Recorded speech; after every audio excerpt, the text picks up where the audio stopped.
শুভেচ্ছা স্বাগত জানাচ্ছি। আপনাদের টাওয়ারে, বিল্ডিংয়ে কিংবা পাকা বাড়িতে, ছাদে কিভাবে দেশি মুরগি পালন করবেন। এই যে দেখেন, আমি একদম সাধারণভাবে এই ছাদের মধ্যে দেশি মুরগি পালন করি। এখানে কোনো ঝামেলা নাই। এই যে টিপ টিপ বৃষ্টি পড়তেছে, এই যে দেখেন পানির মধ্যে, এই যে টিপ টিপ টিপ টিপ বৃষ্টি পড়তেছে। ওদেরকে খাবার দিছি, বড়গুলা বাইরে খাচ্ছে। আর এদিকে দেখেন ভিতরেও দিছি, এই যে দেখেন ভিতরেও দিছি। ওরাও সাধারণভাবে এভাবেই খাচ্ছে। আর এখানে দেখেন, এই যে এখানে এখানে ওদেরকে আটকায় রাখছি।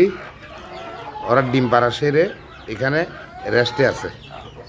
ওই যে মোরগ একটা দেখতেছেন, ওইটাই ওদেরকে এই কুচে ছাড়াচ্ছে, ছাড়াচ্ছে। এই যে দেখেন, আমি সাধারণভাবে ছাদ বাগানে, ছাদের মধ্যে একটা ঘরের মধ্যে আমি কিভাবে দেশি মুরগি পালন করি দেখেন আপনারা।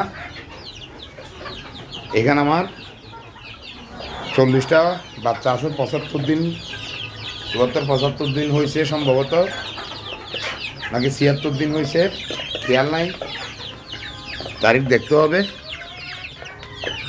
এই আমি সাধারণভাবে আপনারা কিভাবে দেশি মুরগি পালন করবেন সেটা একটা আপনাদেরকে ধারণা দিলাম। এই যে বড়গুলা ছাড়া, বড়গুলা ওদের ইচ্ছে মতো বৃষ্টি পড়লে ভিতরে চলে আসে, বৃষ্টি কম হইলে আবার বাইরে যায়।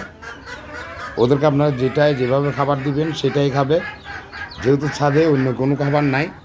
আপনারা যেটা দিবেন আপনারা সেটাই খাবে। এই যে দেখেন এখানে বাচ্চা আছে খাঁচার মধ্যে, ওইগুলোও ওদের সাথে বাচ্চা, একটু খাটো হয়ে রয়েছে, সেই জন্য ওদেরকে আলাদা রাখছি। তো ঠিক আছে, আজকের ভিডিও এই পর্যন্ত। আপনারা সবাই ভালো থাকবেন, সুস্থ সুন্দর থাকবেন। চ্যানেলটাকে সাবস্ক্রাইব করবেন, ফেসবুকে ফলো দিয়ে লাইক কমেন্ট শেয়ার করে সবাইকে দেখার সুযোগ করে দিবেন। খুদা হাফেজ, আসসালামু আলাইকুম।